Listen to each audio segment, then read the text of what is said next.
जी। अब ये देखिए मेरे पास प्रोफाइल सामने आ गई है। जैसे आप बिजनेस कर रहे हैं इसी तरह आपके बिजनेस की भी प्रोफाइल होगी। अगर नहीं है तो आपकी भी प्रोफाइल होनी चाहिए, जैसे ये बिजनेस में नजर आ रहा है यहाँ पर।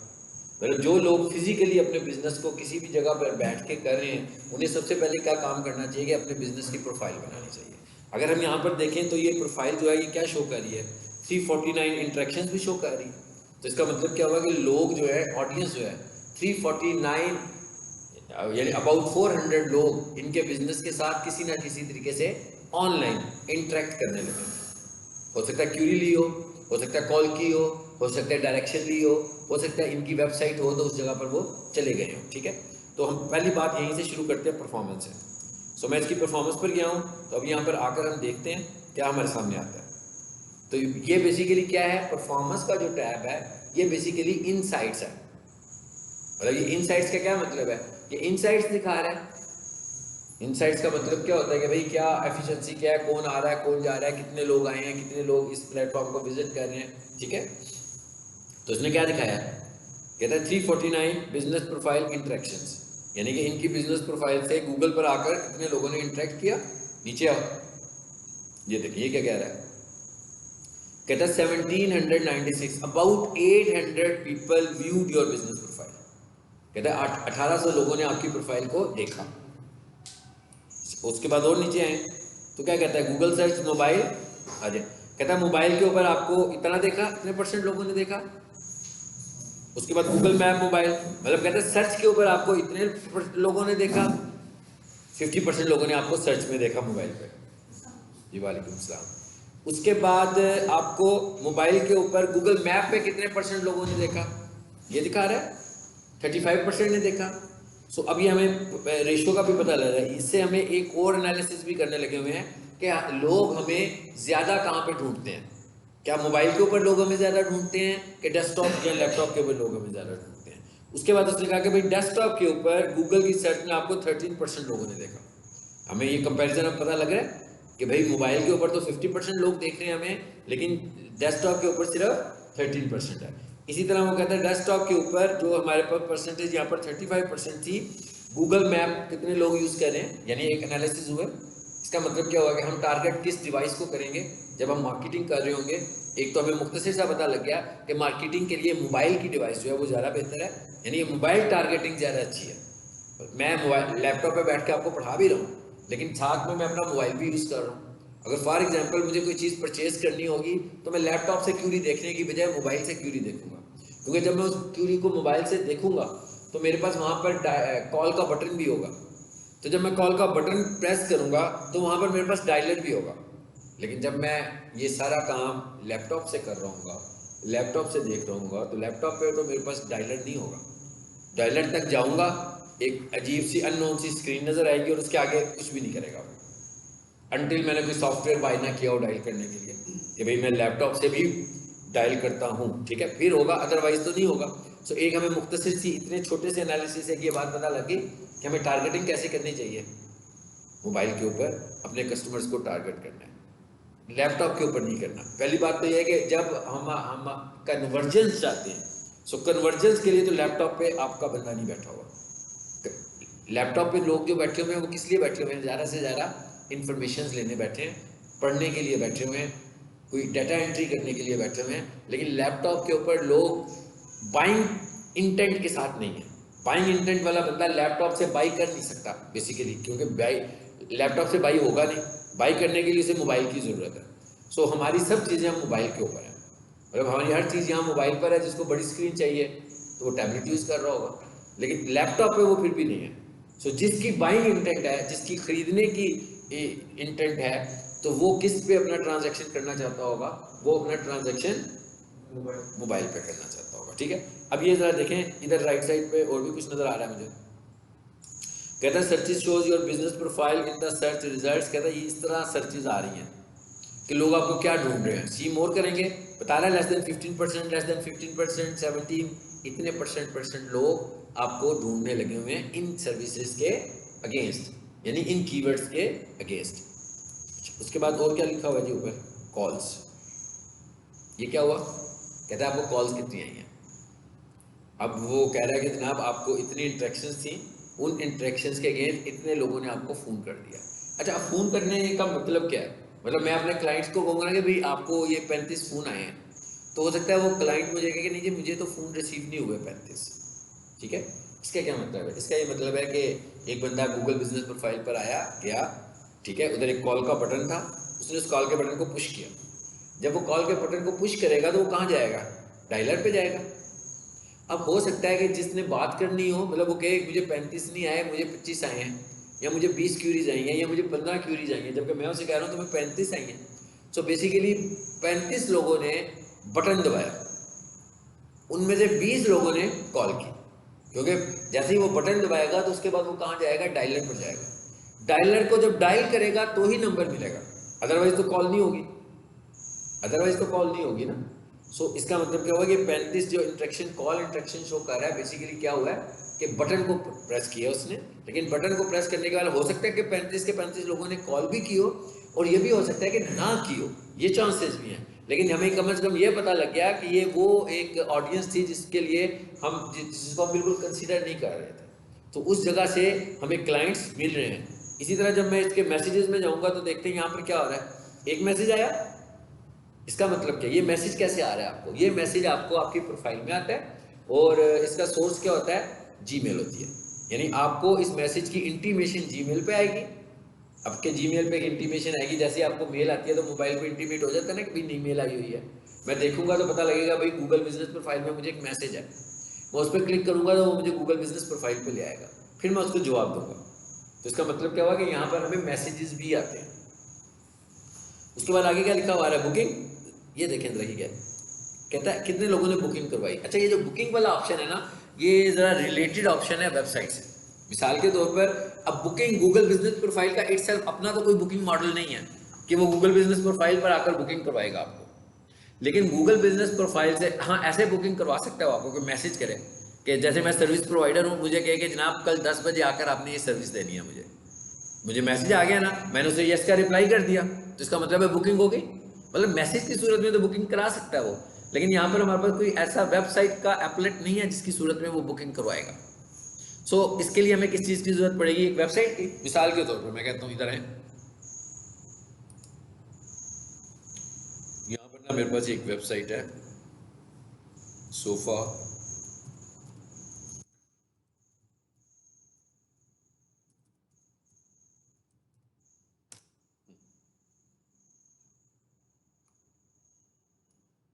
इस पर मैं क्लिक करता हूँ।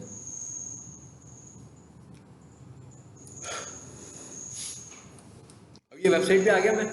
इसका ये देखिए एक बटन बना हुआ है, एक लैदर से हमने बनाया हुआ बटन अपॉइंटमेंट का, और ये बुकिंग का एक मेन्यू भी बनाया हुआ है। इस पर क्लिक करें, ये दोनों एक ही हैं। अब यहाँ पे देखें क्या है, बुकिंग के लिए बनाया हुआ है ना हमने पेज ये वाला, कि भाई किसी को अगर इनकी सर्विसेज की ज़रूरत है तो वो इस फॉर्म को फिल करें, यहाँ पर अपना नाम लिखें, ईमेल दें, फ़ोन नंबर दें, ठीक है, डेट लिखें, टाइम लिखें, और मैसेज सेंड कर दें। तो क्या होगा? ईमेल के थ्रू इंटीमेशन आ जाएगी।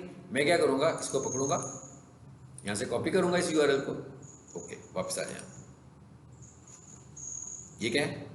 बुकिंग, ठीक है ना। वो मुझे बुकिंग शो कर रहा था ना, इन साइट्स में बुकिंग शो कर रहा था कि बुकिंग हुई है कि नहीं हुई है, लेकिन बुकिंग करवाने के लिए मैं इस ऐप ऑप्शन पे आता हूँ और यहाँ आकर क्या करता हूँ, ये ऑलरेडी हमने किया हुआ है। अब देखिए ना, यहाँ पर तो, यहाँ तो कोई बुकिंग का ऑप्शन तो नहीं है। देखिए यहाँ पर तो कोई बुकिंग, इसलिए वहाँ पर बुकिंग भी नहीं हो रही है, क्योंकि कोई भी बंदा जब इस पर क्लिक करेगा बुकिंग के ऊपर जाकर यूज़र, तो भाई उसको तो वेबसाइट का होम पेज नज़र आने लगा हुआ, बुकिंग तो नहीं करवा सकता। लेकिन मैं अगर यहाँ पर आऊँ और यहाँ पर आकर मैं क्या करूँ, वो यूआरएल यहाँ पर दे दूँ, देखें। अब जब कोई बंदा विजिटर मेरी वेब प्रोफाइल पे आएगा और वो बुकिंग पे क्लिक करेगा तो ये यूआरएल नजर आ रहा होगा, वो इस पे क्लिक करेगा, अपना डाटा फीड करके सबमिट करेगा, तो क्या होगा, मुझे मेल आ जाएगी कि जनाब किसी ने अपॉइंटमेंट लिया आपसे। मैं उसको फौरी तौर पर उसका रिप्लाई कर दूंगा कि ठीक है जी, आपकी अपॉइंटमेंट कंफर्म हो गई। तो ये बुकिंग के ऑप्शन इंटरलिंक कर दी हमने प्रोफाइल के साथ। अब आप एक चीज नोट करें कि इससे हमने क्या किया, अपनी वेबसाइट की ट्रैफिक भी दी, वेबसाइट को भी ट्रैफिक मिल गई ना इधर से, और हमें क्लाइंट भी मिल गया प्रोफाइल से, ठीक है। सो इसको मैं बंद करता हूँ। सो ये बुकिंग को भी हमने साथ में ही देख लिया। हाँ, ये क्या है जी, आस्क फॉर रिव्यूज। इसका क्या मतलब है, हमने अपने कस्टमर से रिव्यूज भी लेने हैं। यानी कि अपने खुद से अपने कस्टमर से कहना है कि आप मुझे रिव्यू दें। अब इसका फ़ायदा क्या है, गूगल को क्या फ़ायदा है, हम चाह यही रहे हैं ना कि हम रैंक करें, हम यही चाहते हैं। हम कहते हैं कि हम, कोई बंदा लिखता है पिज़्ज़ा, चलिए मैं कुछ और लिख देता हूँ, कमर्शियल किचन इक्विपमेंट इन लाहौर, चलो ये लिख दिया मैंने। क्या हुआ, प्लेसेस आगे सबसे ऊपर। अब इसमें एक ये प्लेस आ रहा है गूगल, उस पर लिखा हुआ आ रहा है जी नो रिव्यू, और एक ये प्लेस आ रहा है कमर्शियल किचन इक्विपमेंट, और एक ये प्लेस आ रहा है AEC। अब इसकी कितनी आ रही है, 4.7 रेटिंग आ रही है आउट ऑफ 30, यानी कि 30 लोगों ने इसके मुतालिक अपना पॉइंट ऑफ व्यू दिया। इसके ऊपर देखें, इस पर 71 आ रही है, और इस पर कितने लोगों ने अपना पॉइंट ऑफ व्यू दिया हुआ है, यानी इसकी रेटिंग बहुत पुअर आ रही है। अच्छा, ये जो है ना, ये मेरा क्लाइंट होता था किसी ज़माने में, मैं इसका काम करता होता था, ठीक है। अब जब से मैंने इसका काम छोड़ा ना, इसको हम लोगों ने ना 4.5 पर रखा हुआ था। इसका मतलब क्या हुआ, इसका मतलब ये हुआ कि इसमें डिजिटल मार्केटर का भी कुछ रोल होता है, उसको सस्टेन करवाने का। देखिए ना, अब दो चीज़ें हैं ना, जैसे पीक सोल्यूशन है, पीक सोल्यूशन में मैं कहूँ कि 2000 से पीक सोल्यूशन ने पढ़ाना शुरू किया, और अभी 2023 चल रहा है। अभी मैं पीक सोल्यूशन की प्रोफाइल खोल के दिखाऊंगा आपको, तो उस पर रिव्यूज़ 122 आ रहे होंगे। इसका मतलब क्या हुआ कि रिव्यूज़ लेने का कोई स्पेसिफिक मेथड नहीं बनाया हुआ इन्होंने। अब ये जो रिव्यूज़ हैं, मैं एज ए डिजिटल मार्केटर क्यों रिकमेंड कर रहा हूँ कि इनकी प्रोफाइल रैंक करें असल में। लेकिन रिव्यूज़ के और बहुत सारे फ़ायदे हैं आपको। रिव्यू का सबसे बड़ा फ़ायदा क्या है, लेकिन सबसे बड़ा फ़ायदा तो ये है, यहाँ पर आ रहा है 3.8। अब इसका मतलब क्या हुआ कि ये तो बहुत पुअर रिव्यू है। 3.8 का रिव्यू होना तो बहुत पुअर रिव्यू है। देखें, जब आप किसी को रिव्यू ऐड करते हो, ठीक है, तो वो जो हम रिव्यू ऐड कर रहे होते हैं, वो तो 3 स्टार में रिव्यू दे रहे होते हैं, 5 स्टार में रिव्यू दे रहे होते हैं ना। सो अगर मैं एज ए डिजिटल मार्केटर किसी कस्टमर से कहता हूँ कि भाई रिव्यू देना है, तो मैं अच्छा रिव्यू सिर्फ उसको कहता हूँ जो 5 स्टार का होता है, यानी 5 स्टार आउट ऑफ 5 स्टार, वो एक अच्छा रिव्यू है। जैसे मैं आपका कोई क्विज लूँ, ठीक है, और मैं कहूँ आपको मैं नंबर नहीं दूंगा, मैं आपको स्टार्स दूंगा, तो उसके बाद एक स्टूडेंट को मैं 5 स्टार्स देता हूँ, एक को मैं 4 स्टार्स देता हूँ, एक को मैं 3 स्टार्स देता हूँ, एक को मैं 2 स्टार्स देता हूँ, एक को मैं 1 स्टार देता हूँ, ठीक है। अब मैं करूँ मैं स्टार्स में दूंगा आपको, तो इसका मतलब क्या होगा, जो फेल होगा उसको भी तो स्टार ही मिलेगा। ऐसे तो नहीं हो सकता ना कि उसको स्टार ना मिले, मतलब मैं रेटिंग ही स्टार्स में कर रहा हूँ, तो इसका मतलब क्या होगा, जिसको मैंने 1 किया वो फेल हो गया, तो जिसको मैंने 4 किया वो 5 है। अब यहाँ पर तो ठीक लग रहा है वो, मैं कह यहाँ पर वो ठीक लग रहा है, लेकिन आपका जो फाइनल रिजल्ट आ रहा होगा वो फिर क्या आ रहा होगा, 4 आउट ऑफ 5। तो जिसने 3 लिए होंगे स्टार्स, यानी कि उसने सपोज करें मैंने 5 सवाल पूछे, उसमें से 3 के जवाब दे दिए और 2 के नहीं दिए, तो मैंने उसको 3 स्टार दे दिए, यहाँ भी इतना बुरा नहीं लग रहा।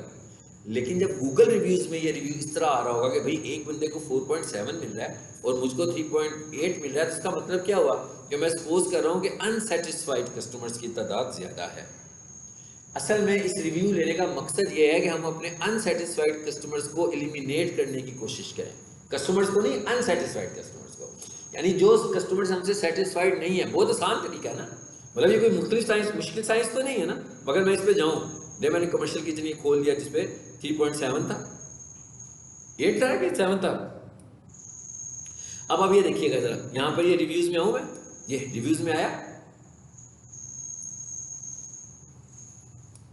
जी, पढ़ना शुरू कर दें।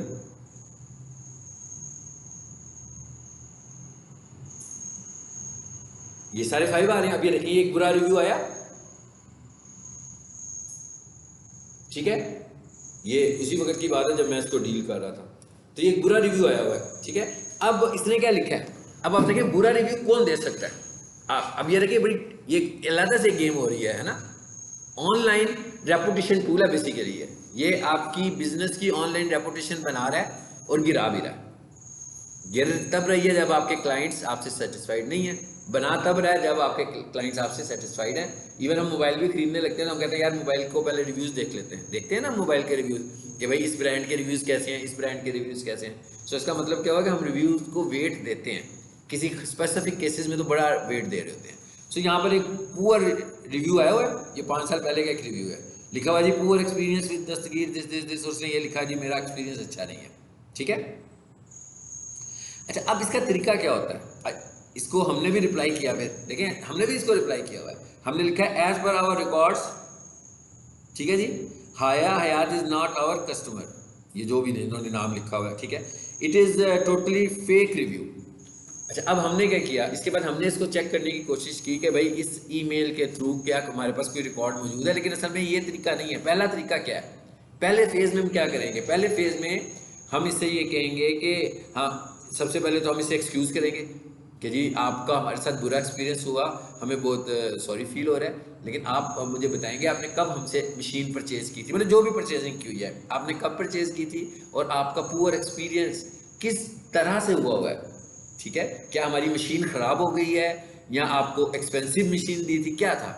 आप काइंडली हमारे ऑफिस में आए, हमें मिलें, हम आपकी प्रॉब्लम को रिजॉल्व करते हैं, ठीक है। अब ये हमने उसको रिस्पॉन्स देना है, पहला रिस्पॉन्स ऐसा देना है। फिर हमने 1-2 दिन वेट करना है, फिर हमने देखना है कि क्या उनका कोई जवाब आया, फिर हमने लिखना है जी कि एक रिमाइंडर के तौर पर हमने एक और रिप्लाई करना है, इसी को यहीं पे करना है, गूगल पे हमने कहना है जी कि हम आपके जवाब का इंतज़ार कर रहे हैं, आपने अभी तक हमसे रब्ता नहीं किया, ये मेरा मोबाइल नंबर है, ये मेरा ईमेल एड्रेस है और ये मेरा ऑफिस का एड्रेस है। आप स्पेशली मुझे बेशक ऑफिस में आकर मिल सकते हैं, ये मेरे ऑफिस टाइमिंग होते हैं, या फिर आप मुझे कॉल कर लो। फिर मैं 2 दिन वेट करूँगा, कोई जवाब नहीं आता ना, अब मैं कंसीडर करूँगा कि ये फेक रिव्यू है, क्योंकि वो बंदा मुझसे रब्ता नहीं कर रहा। मिसाल के तौर पर मैंने एक माउस बेचा, माउस मेरा ठीक नहीं था, उस बंदे ने कहा जनाब इसका तो माउस ख़राब है, इन्होंने तो मुझे ख़राब माउस दे दिया। अब अगर कंपनी का मालिक मुझे ये कहे या मैं उसे कहूँ कि भाई आपका माउस अगर ख़राब निकल आया है तो डोंट माइंड, आ जाए माउस ले आए, मैं आपको नया माउस दे देता हूँ, इसका मतलब है जिसका माउस ख़राब होगा वो तो आएगा ना मेरे पास, नया माउस लेने आएगा कि मैं उसको रिप्लेस करके दे रहा हूँ प्रोडक्ट। अगर मैं उसको प्रोडक्ट रिप्लेस करके नहीं दूंगा फिर तो मेरी कंप्लेंट बनेगी। अब अगर वो इसके बावजूद मेरे से रब्ता नहीं करता तो इसका मतलब क्या हुआ कि हम ये सपोज करेंगे कि ये हमारा कोई कंपटीटर है जो कि हमारी ऑनलाइन रेपुटेशन को ख़राब करने के लिए ये काम कर रहा है। उसके बाद हम लिखेंगे जनाब ये फेक रिव्यू है, ठीक है। और इसके बाद हम इसको फ्लैग भी करेंगे, अपनी प्रोफाइल से इस रिव्यू को फ्लैग करेंगे। फ्लैग करने का क्या मतलब है, फ्लैग करने का मतलब है कि हम गूगल को रिपोर्ट कर रहे हैं कि ये एक फेक रिव्यू है, सो काइंडली इस रिव्यू को रिमूव करो। यानी हम नहीं रिमूव कर सकते, हम गूगल को रिक्वेस्ट करेंगे, गूगल अपने रिकॉर्ड में चेक करेगा कि ये ईमेल जहाँ से ये रिव्यू आया हुआ है ये कैसा ईमेल है, मेल नहीं करेगा गूगल उसको, फिर वो अपने सिस्टम के मुताबिक और हमारी रिक्वेस्ट के मुताबिक उसको रिमूव भी कर सकता है और उसको छोड़ भी सकता है। लेकिन कम से कम ऐसा ज़रूर होगा कि जब आपने इतनी सारा डाटा प्रोवाइड किया होगा तो जो आपके अदर कस्टमर्स होंगे वो जब देख रहे होंगे तो उनको पता लग जाएगा कि भाई ये बंदे तो रिक्वेस्ट करने लगे हुए थे, इन्होंने तो बड़ी तरले मिन्नतें की हैं उसकी कि ले लो मुझसे आकर चीज़, वो खुद ही नहीं आ रहा, तो इसका मतलब है वो खुद से फेक है, मतलब वो ओरिजिनल नहीं है। तो असल में हमारा काम क्या है कि हमने अपने कस्टमर्स के फीडबैक से अपने बिजनेस को इम्प्रूव करना है। यानी अगर आपसे कोई बंदा सेटिस्फाइड नहीं है, मिसाल के कोई बंदा कंप्लेंट करे कि जनाब इस क्लास में ये मसला है, ट्रेनर के साथ ये मसला है, ठीक है, तो जब ये मैसेज आ जाता है तो इसका मतलब क्या हुआ कि हम कोशिश करेंगे कि वो प्रॉब्लम्स रिजॉल्व कर दें ताकि अगली दफ़ा वो प्रॉब्लम्स दोबारा से फेस ना करें आप लोग। तो क्या हुआ, बिजनेस इंप्रूव हो रहा है। अब ये बिजनेस कैसे इंप्रूव हुआ, गूगल के रिव्यू से इंप्रूव हुआ। गूगल पे जाकर लोगों ने रिव्यू दिया तो इसका मतलब क्या हुआ कि जो बुरा रिव्यू देता है अगर हम उसे अच्छा एक्सपीरियंस करवाते हैं तो वो अपने रिव्यू को अपडेट भी करता है। यानी अगर मैं उसको माउस दे दिया दोबारा से और वो दोबारा घर गया, माउस यूज़ किया, बड़ा खुश हुआ, ठीक है, फिर वापस वो गूगल रिव्यू में आया और उसने मुझे 2 स्टार्स दिए हुए थे, फिर उसने मुझे 5 स्टार्स दिया, फिर उसने मुझे पॉइंट ऑफ व्यू भी अपना कमेंट भी शेयर किया मेरे से और साथ में माउस का डब्बा भी लगाया तस्वीर में कि जनाब मेरा पहला माउस ख़राब था तो उन्होंने मुझे ये नया माउस दे दिया, ठीक है, अब ये वाला माउस बहुत अच्छा चल रहा है। तो इससे क्या हो रहा है, मेरी रेपुटेशन बेहतर हो रही है कि भाई अगर किसी के साथ कुछ थोड़ा सा गलत चीज़ चली जाती है तो ये उसको रिप्लेस करके भी दे देते हैं। तो इसका फ़ायदा क्या हो रहा है कि हम आहिस्ता आहिस्ता अपने बिजनेस को इम्प्रूव करना शुरू हो गए। तो ये फीडबैक इसलिए भी है।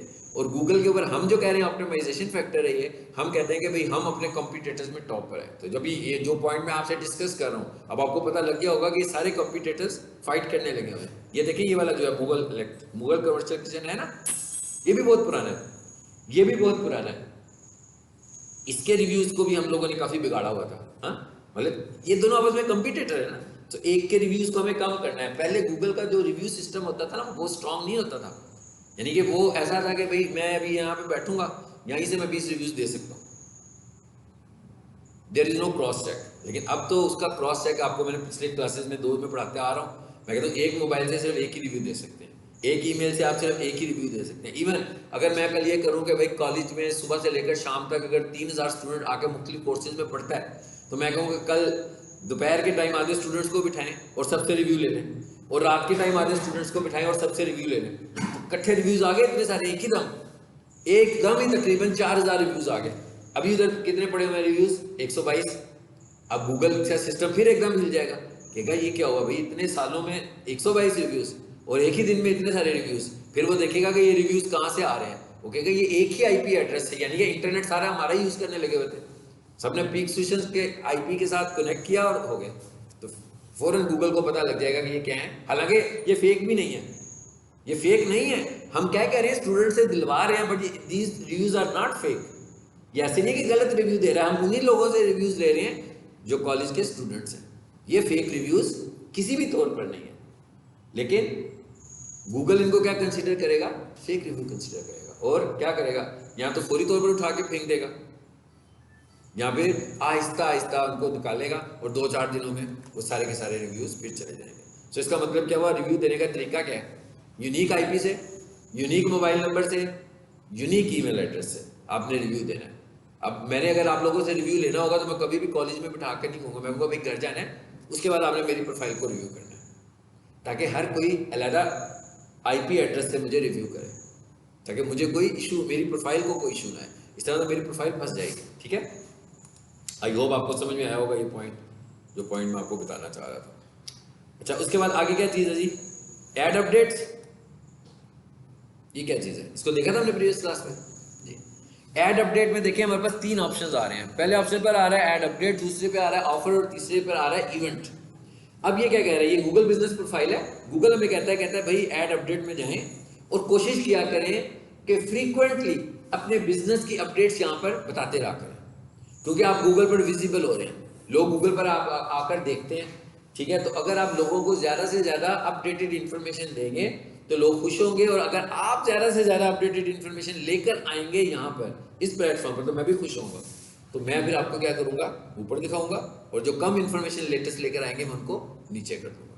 मिसाल के तौर पर लेटेस्ट इन्फॉर्मेशन का मतलब क्या है? लेटेस्ट इन्फॉर्मेशन का मतलब ये है कि कल स्पोकन इंग्लिश का एक नया बैच शुरू हो रहा है कॉलेज में। ठीक है, सो ये एक लेटेस्ट इन्फॉर्मेशन है। तो इन्होंने फेसबुक पे पोस्ट लगाई हुई है, उसकी वही वाला डिज़ाइन इन्होंने यहाँ पे भी लगा देना, और साथ इन्होंने सारी इन्फॉर्मेशन लिख देनी है कि जनाब ये कोर्स हो रहा है इस दिन। उसके बाद क्या हो रहा है, नेक्स्ट वीक में एक डिजिटल मार्केटिंग का नया बैच लॉन्च हो रहा है, उन्होंने फिर उसकी भी लगा दी, साथ उसकी डेट भी मेंशन कर दी। अब क्या हो रहा है, कस्टमर्स को घर बैठे पता लग रहा है आपके बिजनेस के मतलब कि क्या एक्टिविटीज चलने लगी हुई हैं। तो ऐसी चीज़ों को वो कह रहा है अपडेट। अब आप देखें यहाँ पर कितनी ऑप्शन आ रही हैं। Description about 1500 characters. 1500 कैरेक्टर्स अच्छे खासे कैरेक्टर्स होते हैं। सो इसका मतलब क्या हुआ कि इसमें मैं अच्छा खासा मैसेज दे सकता हूँ। सो आपने यहाँ पर अपने कोर्स के मुतालिक, क्योंकि मैं कोर्स के सिनेरियो में बात कर रहा हूँ, तो आपने यहाँ पर अपने कोर्स के मुतालिक डिटेल्ड इंफॉर्मेशन लिखनी है यूजिंग कीवर्ड्स, यूजिंग सर्विसेज। यानी अगर मैं ये कहूँगा डिजिटल मार्केटिंग का कोर्स है, तो मैंने देखना है भाई डिजिटल मार्केटिंग कोर्स के कौन से कीवर्ड्स बनते हैं, उन सारों को मैं कंटेंट के अंदर ले आऊँगा, बट नॉट यूजिंग हैशटैग। जैसे फेसबुक पर हैशटैग करते हो, जैसे इंस्टाग्राम पर हैशटैग करते हैं, जैसे यूट्यूब वीडियो को हैशटैग करते हैं, हैशटैग नहीं करना आपने, बल्कि कंटेंट सिंपल लिखना है। इसी तरह राइट साइड पे तस्वीर आ रही है, फोटोज आ रही हैं, तो यहाँ पर फोटोज लगा दो आपने। अब बहुत सारी फोटोज आ जाएंगी यहाँ पर। ठीक है, अब मिसाल के तौर पर डिजिटल मार्केटिंग का कोर्स की लगा रहे हैं ना, उनके नया बैच शुरू हो रहे हैं। अब फोटोज में क्या करें कॉलेज वाले, फोटोज में क्या करें कि मैं पढ़ा रहा हूँ, डिजिटल मार्केटिंग की क्लास एक लेने लगा हूँ, तो कोई बंदा पीछे से आए, 2-3 तस्वीरें मेरी खींचे, फिर इस साइड पे खड़े होकर आपकी खींचे, फिर इधर से खड़े होकर तस्वीरें खींचे, क्या हुआ, 6-7 तस्वीरें तो यही होगी। उसके बाद क्या करें, डिजिटल मार्केटिंग का जो कोर्स का सिलेबस है, ठीक है ना, उसकी स्क्रीनशॉट 5-6 अलग-अलग पेजेस के ले ले, सारी फोटोज यहाँ पे लगा दी उसने। अब कोई भी बंदा जिसका इंटरेस्ट होगा पहले टेक्स्ट पढ़ेगा, उसके बाद तस्वीरें देखेगा, उसका इंटरेस्ट और ज़्यादा बढ़ जाएगा ये सारी तस्वीरें देख के। उसके बाद यहाँ पर देखें क्या लिखा हुआ है, ऐड बटन। यहाँ पर कितने सारे कॉल टू एक्शन बटन आ रहे हैं। कहता भाई जब वो इंटरेस्ट शो करेगा आपका, तो इसका मतलब क्या होगा कि वो कन्वर्ट होना चाहेगा। ठीक है, सो कन्वर्ट होने के लिए उसे क्या आप रिकमेंड करोगे? नन मतलब नथिंग। बुक का मतलब क्या है, बुकिंग। अगर आपके पास कोई बुकिंग का पेज है, यानी ऑनलाइन एडमिशन का पेज है, तो वो यहाँ पर मेंशन कर दें, जैसे अभी हमने अपॉइंटमेंट वाले पेज की बात की। ठीक है, order online, buy, learn more. अब मैं क्या कहता हूँ कि भाई यूँ करते हैं, मैं कहता हूँ कि भाई अब काफ़ी इंटरेस्ट क्रिएट करा दिया मैंने यहाँ पर, अब मैं क्या करता हूँ, अब मैं डिजिटल मार्केटिंग का एक छोटा सा क्लिप मैंने रिकॉर्ड किया हुआ है, 10 मिनट का, 5 मिनट का, आधे घंटे का, ठीक है, वो यूट्यूब पर मैंने लगाया हुआ है। अब मैं यहाँ पर क्या करता हूँ, लर्न मोर का बटन देता हूँ और यहाँ पर क्या करूँगा, लिंक लगा दूंगा अपनी वीडियो का। अब क्या हुआ, गूगल बिजनेस प्रोफाइल की ट्रैफिक कहाँ चली गई, मेरे यूट्यूब चैनल पे भी चली गई। जैसे भी हम यहाँ पर आए थे तो उसने मुझे बताया था ना कि भाई 2000 क्यूरीज हैं यहाँ पर, 2000 सर्चेज हुई हैं यहाँ पर। तो इसका मतलब क्या हुआ कि इसकी ट्रैफिक को मैं अपने यूट्यूब चैनल पर ले आया, यहाँ अपनी वेबसाइट पे ले गया, मतलब जहाँ भी लेकर जाना चाहता हूँ। तो इसका मतलब क्या हुआ कि एक दूसरे चैनल की ट्रैफिक एक दूसरे चैनल में यूज होना शुरू हो गई, जो कि डायरेक्ट वहाँ पे ये वाली ट्रैफिक नहीं है, वहाँ पर जो है वो यूट्यूब की ट्रैफिक है। यहाँ पर जो ट्रैफिक है वो कौन सी है, वो गूगल सर्च प्रोफाइल वाली ट्रैफिक है, ठीक है ना, गूगल बिजनेस प्रोफाइल वाली ट्रैफिक है। एक तरीका तो ये है, एक तरीका क्या है, ये क्या लिखा है, कॉल नाउ।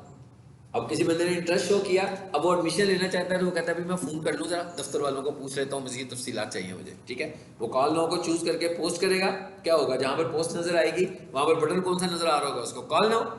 वो जैसे ही कॉल नाउ करेगा, अब ये कॉल नाउ का बिहेवियर देख रहे थे ना, तो सीधा कॉलेज वालों को फ़ोन आ जाएगा। अब कॉलेज वाले उसको आगे से मज़ीद कन्विंस करेंगे और उसको कॉलेज में बुला लेंगे एडमिशन के लिए, ठीक है। सो ये सारा हमने रूट देखा कि कैसे हमने इन्फॉर्मेशन को थ्रो किया गूगल बिजनेस प्रोफाइल के थ्रू। और वो ये कहता है कि भाई ये वाली अपडेट्स जो है ना वो रेगुलर देते रहे। अब मिसाल के तौर पर आप समझें कि मेरी प्रोफाइल हो गई 3 माह पुरानी, अब मैं क्या करता हूँ, अपडेट्स लगा रहा हूँ, हर 2 दिन के बाद मेरी एक नई अपडेट आ रही है, ठीक है। इसका मतलब क्या होगा, नंबर ऑफ पोस्ट लग गई होगी, मेरी नंबर ऑफ पोस्ट अपडेट्स चल रही होगी ना, तो 3 महीनों के बाद मेरी पोस्ट 60+ होगी तकरीबन। और 60+ पोस्ट के अंदर ये जो 1500 कैरेक्टर की लिमिट में मैंने कंटेंट लिखा हुआ है, ये कितना सारा कंटेंट होगा। और इन सारे कंटेंट के अंदर होंगे क्या, कीवर्ड्स, सारे के सारे हमारे कीवर्ड्स होंगे। इसका मतलब क्या है कि जो लोग सर्च कर रहे होंगे उनकी जो सर्च क्यूरी है वो हमारी पोस्ट में मिलेगी कि नहीं मिलेगी इसे। जब वो हमारी पोस्ट में मिलेगी इसका मतलब क्या होगा, हमारी प्रोफाइल ट्रिगर होगी कि नहीं होगी। जब हमारी प्रोफाइल ट्रिगर होगी तो क्या होगा, हम टॉप पर चले जाएंगे। समझ आई ना बात, कैसे हम कर रहे हैं, मतलब हम रैंक कैसे करने लगे। मैंने, आप समझ लो कि मैंने 3 महीने में ना 200 पोस्ट लगाई हैं, ठीक।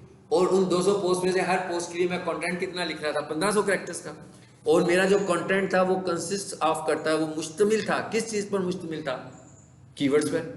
कीवर्ड्स क्या थे, लोगों की सर्च क्यूरीज थी। अब वो लोगों की सर्च क्यूरीज मेरी बिजनेस प्रोफाइल में भरी पड़ी है ना।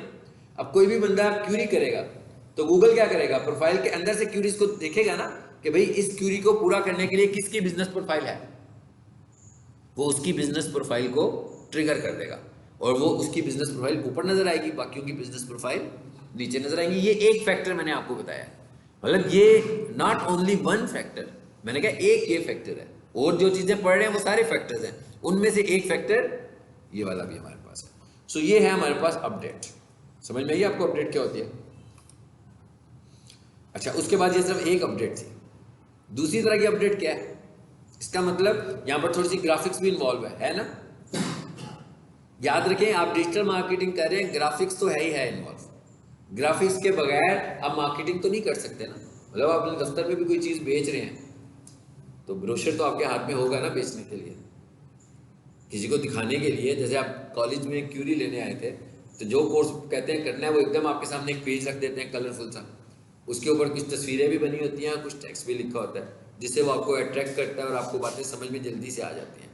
सो इसका मतलब क्या होगा कि हमने डिजिटल मार्केटिंग के जिस भी प्लेटफॉर्म को यूज़ करना है, डिज़ाइन को तो यूज़ करना है, और साथ साथ मैंने आपको बताया था कि जिन लोगों को कोलरड्रा नहीं आता, फोटोशॉप नहीं आता, इलिस्ट्रेटर नहीं आता, डजंट मैटर भाई, कैनवा तो है ना हमारे पास। कैनवा तो मेरा ख्याल है किसने नाम नहीं सुना कैनवा का, पहली दफ़ा नाम सुन रहा हो कैनवा, सभी ने सुना होगा मेरा ख्याल है कैनवा। कैनवा हमारे पास एक एप्लीकेशन है, टेम्पलेट बेस्ड एप्लीकेशन है, जिसमें मिलियंस ऑफ टेम्पलेट्स हैं ग्राफिक्स की। हाँ, उसको आप यूज़ कर लें, इंस्टॉल करें। क्लास के एंड में बताऊंगा कि कैसे आप बाय कर सकते हो उसको, ठीक है। उसको आप इस्तेमाल करें, उसमें आपको कुछ बनाने की ज़रूरत ही नहीं है। Drag and drop. फेसबुक पर जो आप एड्स देखते हो 80% ऐड कैनवा में बने होते हैं, 80%। उसकी वजह क्या है, उसकी वजह यह है कि इसको यूज़ करना आसान है, इसमें ऐड बनाना आसान है। मतलब एक डिज़ाइनर है, वो कैनवा भी यूज़ कर लेता है और फोटोशॉप भी यूज़ कर लेता है फॉर एग्जाम्पल, तो वो प्रेफर करेगा कि अपना ऐड कैनवा में बना ले। कैनवा में वो अपना ऐड जल्दी बना लेगा एज़ कम्पेयर टू फोटोशॉप, ठीक है। सो इसका मतलब क्या हुआ कि आप सबको कैनवा यूज़ करना चाहिए। कैनवा जो है वो पेड एप्लीकेशन है। सो ये एप्लीकेशन आपको परचेज करना है। अगर हम कैनवा के प्लेटफॉर्म से परचेज करेंगे तो तकरीबन 2500 से 3000 पे हमें उसका लाइसेंस मिलता है फॉर 30 डेज। इसका मतलब 30 डेज के बाद उसने एक्सपायर हो जाना है। ठीक है, अभी क्लास के एंड में हम इसका सोल्यूशन डिस्कस करेंगे क्या है। अच्छा, अब इधर आ जाए, वापस अपडेट पे आए। और दूसरी ऑप्शन क्या है, ऐड ऑफर। अच्छा, ऑफर्स में क्या होता है, नाम से आपको अंदाजा हो रहा है कि भाई हम ऑफर करने वाले हैं। हम कह रहे हैं भाई डिजिटल मार्केटिंग का कोर्स है, नेक्स्ट वीक में शुरू हो रहा है, 25% ऑफ। अब इसका मतलब क्या हुआ कि हम ऑफ दे रहे हैं। अब हो सकता है ये वाला ऑफ जो है ना, मैं जो गूगल बिजनेस प्रोफाइल में ऑफ दे रहा हूँ, ये वैसे मैं ऑफ ना दे रहा हूँ। वैसे कोई भी बंदा कॉलेज का बैनर पढ़ के आता है, उस पर ऑफ नहीं लिखा हुआ, कॉलेज के अंदर ऑफ नहीं लिखा हुआ। लेकिन गूगल बिजनेस प्रोफाइल पे मेरी एक कैंपेन चल रही है जिसमें मैं 25% ऑफ कर रहा हूँ। गूगल को ये बात भी पसंद है। गूगल कहता है कि भाई अगर आप मेरे प्लेटफॉर्म से ऑफर्स दोगे तो मैं आपको रैंक करूँगा। तो गूगल को ऐसे तो नहीं है 25% में उसने कुछ नहीं अर्न करना आपसे, लेकिन वो ये कह रहा है कि अगर आप ऑफर्स लगाओगे तो मैं आपको टॉप पर दिखाऊंगा। अब यहाँ पर देखिए जरा क्या क्या ऑफर कैसे लगा सकते हैं। ऊपर लिखा हुआ है ऑफर टाइटल, मैं लिखता हूँ गेट 20%, जितना भी परसेंट लगाना है डिस्काउंट, ये लिख दिया मैंने डिजिटल मार्केटिंग पे आपको। अच्छा, अब ये वाला जो डिस्काउंट है ना, ये डिस्काउंट हमें गूगल से मिल रहा है। तो मैंने कहा कि भाई ये ऑफर कब शुरू हो रही है, मैं कहता हूँ ये ऑफर शुरू होने जा रही है मेरी 25 को, और ये ऑफर मेरी एंड होने जा रही है 30 को। ये ऑफर भी लग गई। यहाँ पर मैंने जो उस ऑफर के पेजेस डिजाइन किए हुए, पेजेस अपलोड कर दिए। ठीक है, एक या एक से ज्यादा, ये ब्राउज की ऑप्शन आ रही है ना। ओके, और उसके बाद क्या है नीचे, add more options, offer details, फिर वही डिस्क्रिप्शन आ गई मेरे पास, जैसे पोस्ट डिस्क्रिप्शन थी वो भी लिखते हैं, थी वाउचर कोड, आगे मैंने ये लिख दिया, ये वाउचर कोड दे दिया मैंने। अब ये वाउचर कोड कहाँ पे है, ये तो गूगल पर ही है सिर्फ। इसका मतलब क्या हुआ कि अगर पूरे महीने में 40 लोग गूगल की वजह से आएंगे तो आकर कहेंगे कि जनाब हमें 25% डिस्काउंट चाहिए, तो कोई बंदा पूछेगा क्यों चाहिए, कहेंगे जी आपने ऑफर दी हुई है। तो वो पूछे कैसे, क्योंकि ये वाउचर कोड है आपका। तो जब वो वाउचर कोड बताएगा तो उसको फौरन डिस्काउंट मिल जाएगा। इसलिए कि ये वाउचर कोड ना आपके बैनर पर है, ना आपके एडमिशन फॉर्म पर है, ये सिर्फ गूगल बिजनेस प्रोफाइल पर है। ये किसी और को पता भी नहीं लग रहा कि आप डिस्काउंट कैसे उसको मिलने लगा हुआ है। तो गूगल इसको भी पसंद करता है। गूगल कहता है मेरे प्लेटफॉर्म पर आकर अगर आप लोगों को डिस्काउंट्स देंगे तो मुझे ये बात अच्छी लगती है। ठीक है, अच्छी लगने का मतलब क्या हुआ, फिर टॉप पर आ गया, फिर वो आपको पहले पेज के ऊपर रैंक करेगा। इसको भी पोस्ट कर दें हम, लेकिन ये क्या होगा, ये ऑफर खुद ही एक्सपायर हो जाएगी। ये ऑफर खुद ही एक्सपायर हो जाएगी इस तारीख को, किस तारीख को, 30th को। ठीक है, सेम इसी तरह आगे क्या चीज़ है जी हमारे पास अपडेट में, इवेंट। जैसे हम कहते हैं अभी हम कोई सेमिनार करवाने लगे हुए हैं, ठीक है, तो इसको भी ऑफर की तरह यहाँ पर इवेंट से हम अपलोड कर देंगे। इसमें भी उसी तरह डेट्स वगैरह आ रही है कि भाई फ्री सेमिनार है। इन चीज़ों को भी गूगल पसंद करता है कि भाई अब ये जो सेमिनार्स वगैरह होंगे या इवेंट्स होंगे, depends on type of business, या बिजनेस की टाइप पे भी डिपेंड कर रहे होंगे। अगर एक बिजनेस की टाइप से मैच नहीं करता इवेंट तो इट्स ओके, वो ना लगाए इवेंट। बाकी दो चीज़ें तो हमारे पास मौजूद है ना, अपडेट्स और ऑफर्स। उसके बाद ये क्या चीज़, सर्विसेज। यहाँ पर हमने आके क्या करना है, जो मैं कह रहा हूँ कीवर्ड्स, यहाँ पर आप जो बिजनेस जो भी दे रहे हैं, देखिए क्या लिखा हुआ आ रहा है, best online entry test preparation centre, best academy for FSc classes. ये वो टर्म्स हैं जो मैं सपोज कर रहा हूँ कि मेरा क्लाइंट लिख सकता है सर्च करने के लिए, तो उनको हमने क्या बना दिया हुआ, अपनी सर्विसेज बना दिया हुआ। ठीक है, सो ये आप बढ़ाते जाएं, जैसे जैसे आपको पता लगता जाए आप अपनी सर्विसेज बढ़ाते जाएं। जब आपको लगे कि कोई एक सर्विस गलत है, डिलीट का बटन भी बना हुआ था, उसको आप डिलीट भी कर सकते हो। और इसके बाद एक और चीज़ हमारे पास आ रही है और उसको हम बोलते हैं प्रोडक्ट्स। प्रोडक्ट्स क्या होते हैं, आपको अंदाजा ही हो गया होगा क्या है। ब्रोशर्स बना के रख दिए हमने यहाँ पर, लेकिन याद रखिएगा कि जो ब्रोशर्स होते हैं इनकी जो लाइफ होती है, यानी कि प्रोडक्ट्स की जो लाइफ है वो होती है 1 वीक, यानी 1 हफ्ते के लिए प्रोडक्ट्स लगती हैं, और आप ज़्यादा से ज़्यादा 10 प्रोडक्ट्स लगा सकते हो। अभी यहाँ पर तो मुझे सारी प्रोडक्ट्स नज़र आती रहेंगी, मगर कस्टमर्स को सिर्फ वो प्रोडक्ट नज़र आएगी जो 7 डेज ओल्ड होगी। जो भी 8th डे में चली जाएगी वो उसको एक्सपायर कर देगा। ताकि आप लेटेस्ट इंफॉर्मेशन प्रोडक्ट्स में दें। अगर आपको एक ही प्रोडक्ट को बार बार चलाना है तो आपको फिर हफ्ते के बाद यहाँ आकर उसको रिन्यू करना पड़ेगा। सो प्रोडक्ट्स भी एक अच्छी चीज़ है। जैसे मिसाल के तौर पर किसी रेस्टोरेंट का कोई मेन्यू हो, ठीक है ना, तो सारा मेन्यू के अलग अलग ब्रोशर्स बना दें तो कस्टमर्स को पता लगता रहेगा कि भैया चिकन कढ़ाई कितने की है, तो सूप कितने का है, हर चीज़ का अलग अलग एक मेन्यू बना हुआ है। और जो उसकी सुपर ऑफर चलने लगी हुई है फॉर द वीक, वो यहाँ पे नजर आने लगी है। आफ्टर अ वीक ही एक्सपायर हो जाएगा। ये कैसे बनता है जरा ये देखें। ये क्या लिखा हुआ है जी, ऑल प्रोडक्ट्स। ये तो खुद से हमने ऐड की हुई है ना, फिर यहाँ से ऐड प्रोडक्ट्स में जाएंगे। यहाँ पर क्या करेंगे, प्रोडक्ट का नाम, ठीक है। मिसाल के तौर पर यहाँ पर मैं कहता हूँ मेरी प्रोडक्ट है डिजिटल मार्केटिंग। उसके बाद क्या कहता है, कैटेगरी। ये ऑलरेडी हमने कितनी सारी बनाई हुई है ना प्रोडक्ट्स की कैटेगरीज, तो मैं कहता हूँ भाई इसको लगा दो इसमें कोचिंग क्लासेस में। उसके बाद आगे क्या कहता है, यहाँ पर हम प्राइस भी दे सकते हैं, यहाँ पर हम उसकी डिस्क्रिप्शन भी दे सकते हैं, और यहाँ पर अगर हमें ट्रैफिक को बाई करवाने के लिए किसी खास यूआरएल पे भेजना है तो यहाँ पर यूआरएल भी दे सकते हैं। और यहाँ पर हम क्या करेंगे, ड्रैग फोटो हेयर और सेलेक्ट फोटो, यहाँ पर हम तस्वीर भी लगा सकते हैं अपनी प्रोडक्ट की। अब यहाँ पर फोटो है, नॉट फोटोज, ठीक है। यहाँ पर सिर्फ एक ही तस्वीर लगेगी और उसके बाद हम इसको पब्लिश कर देंगे। ये वाला ऐसा पार्ट है जिसे अप्रूव करने में गूगल टाइम लेता है, यानी इसको वो अच्छे तरीके से क्रॉस चेक करेगा और हो सकता है 24 आवर्स या इससे थोड़ा ज़्यादा भी लगे आपको इस पोस्ट को रिव्यू में रहने में। बाकी की पोस्ट इतनी जल्दी इतनी देर नहीं लगाती, मगर ये टाइम लेकर अप्रूव होती है। अब ये देख रही है मुख्तलिफ जगहों पर जाकर मैं मुख्तलिफ काम करने लगा हूँ। ये सारे काम जो हैं, ये सारे के सारे काम हमारे ऑप्टिमाइजेशन फैक्टर्स हैं। इनकी बेसिस पर हम अपने बिजनेस को ऑप्टिमाइज करने लगे हुए हैं, ठीक है। अब हमने लोगों से कैसे रिव्यू मांगना है, आस्क फॉर रिव्यू। इस पे गया मैं, ये लिंक मैं कॉपी करूंगा और मैं इस एन को खोला हुआ, इस पे आ जाते हैं। जैसे मैंने रिव्यू देना है इस बिजनेस को, मैं आपको व्हाट्सएप में लिंक पेस्ट करता हूँ, सेंड करता हूँ, तो आप उस लिंक पे क्लिक करोगे तो ऐसे ही होगा ना, लिंक आपके पास खुल जाएगा। ऐसे ही है ना, लिंक पे क्लिक करेंगे तो, चाहे वो मोबाइल हो या डेस्कटॉप हो। देखिए जरा क्या सीधे कहाँ है, ये रिव्यू लेने का तरीका है। ये जब मैंने अपने कस्टमर से रिव्यू लेना होगा तो मैं ऐसे रिव्यू मांगूंगा उनसे कि भाई इस तरीके से आपने रिव्यू देना। देखिए सीधा हम उसी विंडो पे आ गए जहाँ पे रिव्यू ऐड होना है। यानी इसका मतलब क्या होगा, अगर हमारा क्लाइंट जो है वो इतना कंफर्टेबल नहीं है तो उसे कोई गूगल मैप पे जाने की जरूरत नहीं पड़ी, उसे सर्च करने की भी जरूरत नहीं पड़ी। उसने सीधा मेरे लिंक को क्लिक किया, वो सीधा मेरे बिजनेस में आया। बिजनेस में है ना स्टार्स अकेडमी लाहौर, और उसके बाद 5 स्टार्स आ गए मेरे पास। सो मैं यहाँ आकर क्या करूँगा, 5 स्टार्स ऐड करूँगा। यहाँ पर मैं अपना पॉइंट ऑफ व्यू दूंगा और यहाँ पर क्या लिखा हुआ है, फोटोज।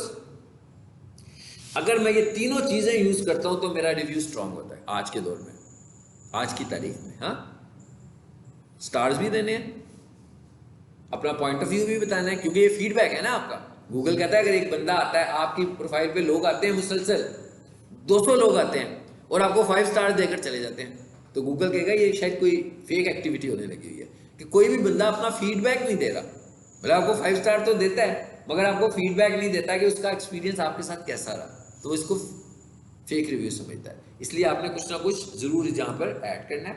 अगर फॉर एग्जांपल आप अपने कस्टमर से जोर ज़बरदस्ती रिव्यू लेने लगे हुए हैं और वो इतने कंफर्टेबल भी नहीं है, तो ऐसे कस्टमर जो कंफर्टेबल ना हो, पहले तो आप उनको कह दो कि भाई बेशक उर्दू में रिव्यू कर दीजिएगा, बेशक इंग्लिश में कर दीजिएगा। फिर आपको वो अभी भी नहीं कर सकते, तो फिर हम क्या करते हैं, ऐसे लोगों को हम रिव्यू लिख कर भेजते हैं कि भाई आप यूँ करें, मैं आपको लिख कर भेज रहा हूँ, इसी को कॉपी पेस्ट कर देना। और आपको ये लग रहा होगा ये क्या काम है, ये एक स्पेशल डिजिटल मार्केटिंग का काम है जिसके लिए हमें एक अलग बंदा हायर करने की जरूरत पड़ती है जो इस सारी चीज़ों को देख रहा होता है। और जब इन चीज़ों को हम देखेंगे तो हम गूगल के ऊपर रैंक करेंगे, क्योंकि अगर हम गूगल पे पहले नंबर पर अपनी प्रोडक्ट्स के अगेंस्ट नहीं आते तो इसका मतलब क्या होगा कि इंटरनेट की जितनी भी ऑडियंस है वो कोई दूसरा बंदा लेकर जा रहा है। आप सिर्फ ट्रेडिशनल ऑडियंस जो ले रहे हैं, वो जो आपकी रोड एडवर्टीजमेंट से हो रही है या आपकी न्यूज़पेपर एडवर्टीजमेंट से हो रही है या आपकी अपनी गुडविल से जो हो रही है सेलिंग, वही होने लगी हुई है, लेकिन जो इंटरनेट का क्लाइंट है वो आपका नहीं हो रहा। ठीक है, सो इधर हम तस्वीरें लगाएंगे और इसको पोस्ट कर देंगे। ठीक है, ये जी आज हमारा ये कंप्लीट हो गया। ये देखें ये रिव्यूज आने लगे हुए हैं।